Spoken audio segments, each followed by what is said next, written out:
पिछले वर्ष जनवरी में एक संस्था बनाई गई जिसका नाम दिया गया मेरा वजूद फाउंडेशन। उसके जो प्रेसिडेंट हैं परविंदर दहिया जी, वो मेरे साथ मौजूद हैं। इस संस्था का बनाने का क्या मकसद है और यह संस्था क्या क्या कार्य करती है, वही जानकारी देने के लिए हमारे साथ परविंदर दहिया जी मौजूद हैं। आइए जानते हैं इनसे। सबसे पहले तो सर, आपका खुजी न्यूज में स्वागत है। बहुत बहुत धन्यवाद आपका जी। आपने सबसे पहला तो मेरा सवाल यही है, मेरा वजूद फाउंडेशन की संस्था एक बनाई आपने, तो जी क्या क्या कार्य आपकी संस्था करती है, आप अध्यक्ष हो? मेरा वजूद फाउंडेशन बनाने का जो उद्देश्य है, जो एक तरह से मेरा वजूद नाम से भी दिखाई देता है, यानी कि हर किसी का वजूद उसमें निमित है। मान लिया हम इसमें जो करते हैं या हमने जो उद्देश्य को मेन लिया है, वो महत्वपूर्ण रूप से हमने एक तो बच्चों की या बड़ों की मेंटल हेल्थ को लेके हैं। मान लिया आजकल जो बच्चे डिप्रेशन में हैं, तनाव में हैं, क्योंकि लाइफस्टाइल इस तरह से बनता जा रहा है जिसमें बच्चे डिप्रेशन में गुजर रहे हैं, तो उन सभी को उभारने के लिए, काम करने के लिए हम लोग काम कर रहे हैं इसमें मेरा वजूद फाउंडेशन में। साथ ही साथ इसमें हमारा जो उद्देश्य है, बच्चों को शिक्षित करने के लिए लाइब्रेरी में बुक्स डोनेशन देना है या लाइब्रेरी कॉर्नर बनाने का है, और लगभग हम बना भी रहे हैं। अभी हाल ही में लास्ट मंथ हमने जो बाल संप्रेक्षण गृह मुजफ्फरनगर किशोर है, उसमें हमने लाइब्रेरी कॉर्नर बनाया। वहां पर बच्चों को मोटिवेशन के लिए, कहानियों के लिए और प्रेरित होने के लिए काफी पुस्तकें तो उसमें दी कितनी हैं। कितनी पुस्तकें आपने वहाँ भेंट की है? लगभग 350 पुस्तकें हमने वहां पर बच्चों के लिए दी दी हैं, ताकि वे उन्हें बच्चों को वे बच्चे पढ़ सके उन्हें, और अपने अंदर एक वे ऊर्जा ला सके, और साथ ही साथ एक वे सही रास्ते पर आ सके। उस उद्देश्य से लाइब्रेरी कॉर्नर का उद्देश्य। आपने कहा है कि 350 किताबें हमने वहाँ दी है लाइब्रेरी को, जी जिससे कि वहाँ के जी जो बच्चे हैं वो पढ़ सके और ज्ञान हासिल कर जी सके। बिल्कुल। तो कौन-कौन सी वे किताबें हैं? एक दो राइटर के नाम जिससे आप भी प्रेरित होते हो उस किताब को पढ़ने के बाद? मोस्टली हमने गीता प्रेस गोरखपुर से हैं, और अपने जो डॉक्टर कीर्तिवर्धन अग्रवाल जी हैं उनकी लिखित पुस्तकें हैं।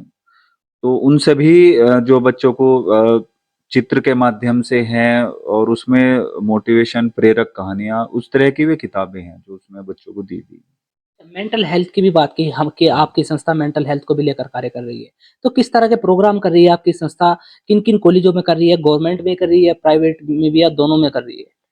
मेंटल हेल्थ को लेकर जो हमारा मेन उद्देश्य है, वो सभी स्कूल्स को लेकर है, चाहे वो गवर्नमेंट स्कूल हो, चाहे वो प्राइवेट स्कूल्स हो।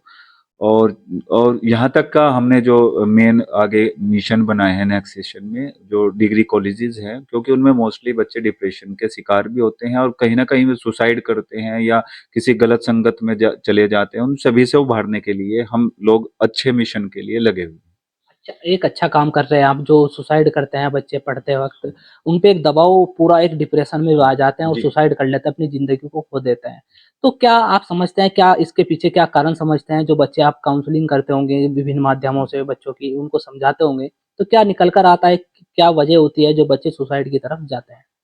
मोस्टली रीज़न देखा जाता है कि जो लाइफ़स्टाइल है वो बहुत चेंज होता रहा है। तो बच्चों की एक्सपेक्टेशन बहुत ज़्यादा है, उनकी आवश्यकताएँ बहुत ज़्यादा हैं। वो कहीं न कहीं उन चीज़ों को लेकर तनाव में रहते हैं। आजकल मान लिया इन चीज़ों से उभरने के लिए वे बात नहीं कर पाते हैं, पेरेंट्स से बात नहीं कर पाते हैं, या अपने जो कलीग हैं या अपने जो मित्र हैं उन्हें खुलकर भी उन बातों को नहीं कह पाते हैं, और कहीं न कहीं वे दबाव में आते चले जाते हैं। यही कारण है कि उस दबाव को वे झेल ना पाने के कारण वे सुसाइड्स की ओर अपना कदम बढ़ा लेते हैं। अच्छा, जो माता-पिता में एक दूरी होती है, तो किस तरह से एक अपने बच्चे को एक मैनेज करके चलना चाहिए माता-पिता को? मेरा मानना है कि माता-पिता को भी बच्चे के साथ में थोड़ा-सा समय देना चाहिए। एक मित्रवत व्यवहार अपने बच्चों के साथ में रखना चाहिए, एक घुल-मिलना चाहिए, ताकि बच्चे के अंदर कोई अगर प्रतिद्वंद चल रहा है या कोई द्वंद चल रहा है या कोई ऐसी बात उसके मन में घर कर रही है, तो वो बड़ा फ्रैंकली होकर, बड़े मित्रवत होकर अपने पेरेंट्स को, अपने माता को या पिता को वे बात रख सके। इस तरह के एक व्यवहार पेरेंट्स को अपने बच्चों के साथ में, और बच्चों को अपने माता-पिता के साथ में होना चाहिए। और मान लिया कोई भी बात अगर कहीं पे घर पे होती है, स्कूल में होती है, रास्ते में होती है, किसी से कहा-सुनी होती है, तो वो इन चीज़ों को अंदर घर ना करें। तो उन कहीं न कहीं उन चीज़ों को अपने पेरेंट्स को बताएँ, अगर स्कूल में है तो संभवतः अपने शिक्षक को बताए, कहीं ना कहीं पेरेंट्स भी गाइड करते हैं, शिक्षक भी उस चीज को गाइड करते आपने कहा कि बाल संपन्न गृह में 350 पुस्तक दी गई जिससे बच्चे ज्ञान हासिल कर सके, लेकिन अगर मैं और की बात करूं कि और कहाँ कहाँ आपकी संस्था द्वारा पुस्तकें दी गई जिससे औरों का हैं। भी ज्ञान में वृद्धि हो। अभी तक हमने बाल संप्रेक्षण गृह से पहले अपना जड़ौदा जो जूनियर कन्या गवर्नमेंट स्कूल है, वहाँ पर हमने लगभग 150 किताबें दी हैं, ताकि वहाँ के भी बच्चे जो सरकारी स्कूल्स के बच्चे भी उन किताबों को पढ़कर एक प्रेरित हों और उनके मन में एक इस तरह से एक प्रेरणा आए, वे भी अपने जीवन को सफल बना सके, अपने जीवन में भी आगे बढ़ सके। गृह में आप फ्लैक्स लगवाने का भी कार्य कर रहे हैं, तो किस तरह के विचार उस फ्लैक्स में होंगे जिससे बच्चे मोटिव होते रहें और अपने ज्ञान बढ़ाते रहें। अभी जनवरी मंथ में ही हमने उसमें बाल संप्रेक्षण गृह किशोर में वहां पर वॉल्स जो फ्लैग्स है वो अभी लगवाई है मेरा वजूद फाउंडेशन की ओर से। वहां पर ऐसी कोटेशंस हैं, ऐसी एक युक्ति हैं जिन्हें जो महान दार्शनिक हैं या महान जो लोग हैं उनकी कही हुई वे बातें हैं, जिनको बच्चे विचार करेंगे, विचार करके अपने मन में लाएंगे और कहीं ना कहीं एक पॉजिटिव वे की ओर वे काम करेगा वो उनके। और कुछ महान पुरुषों के चित्र भी वहां पर लगवाए गए हैं ताकि उनसे प्रेरित होंगे। जो महान खिलाड़ी हैं उनके भी चित्र लगाए गए हैं ताकि उनसे प्रेरित होकर उनके अंदर भी एक ऐसा जज्बा आए कि हम भी एक महान कार्य कर सकते हैं। किताबों के अलावा भी आपकी संस्था किसी और चीजों पे भी कार्य कर रही है, जैसे सर्दी से बचाने के लिए कुछ चीजें बच्चों को वितरित की जाती है जिन बच्चों के पास सर्दी से बचने के लिए कोई चीजें नहीं होती। अभी सर्दी से बचाव के लिए हमारे मेरा वजूद फाउंडेशन की पूरी टीम ने चौधरी छोटू राम इंटर कॉलेज के लगभग 30 से 35 विद्यार्थियों को जर्सी वितरण की है। साथ ही साथ पेन के सेट भी बच्चों को एक दिए हैं ताकि वे उनसे लेखनी भी सुधरे और सर्दी से बचाव के लिए उनको जर्सी वितरण की गई है। तो इस तरह के जो कार्य हैं हमारी जो संस्था है वो धीरे धीरे कर रही है और बड़ा अच्छा एक मैसेज समाज में जा रहा है। मेरा वजूद फाउंडेशन नाम क्यों दे गया? मेरा वजूद फाउंडेशन देने का उद्देश्य था कि एक आदमी का एक अपना एक अस्तित्व होता है, एक अपना वजूद होता है।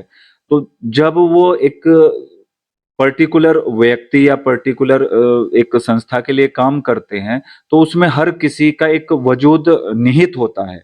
तो उसको दर्शाने के लिए यानी कि एक कॉन्फिडेंस लाने के लिए कि भाई तुम निर्बल नहीं हो, तुम एक सबल हो, एक तरह से आप एक शक्ति युक्त व्यक्ति हो, तो आप आपके अंदर कोई कमी नहीं है। उस चीज को डेवलप करने के लिए या उस चीज को लाने के लिए मेरा वजूद फाउंडेशन या मेरा वजूद शब्द का हमने इसमें प्रयोग किया।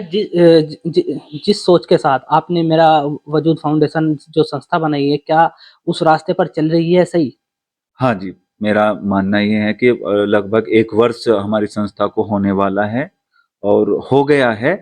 उसमें लगभग 8-10 प्रोग्राम इस तरह के हमने समाज के लिए हमारी जो पूरी संस्था है, पूरी टीम है वो कर रही है।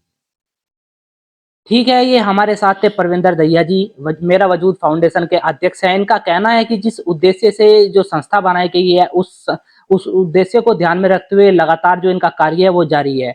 बच्चों को शिक्षा में वृद्धि करने के लिए, उनका ज्ञान बढ़ाने के लिए लगातार पुस्तक भी वितरित की जा रही है लोगों को।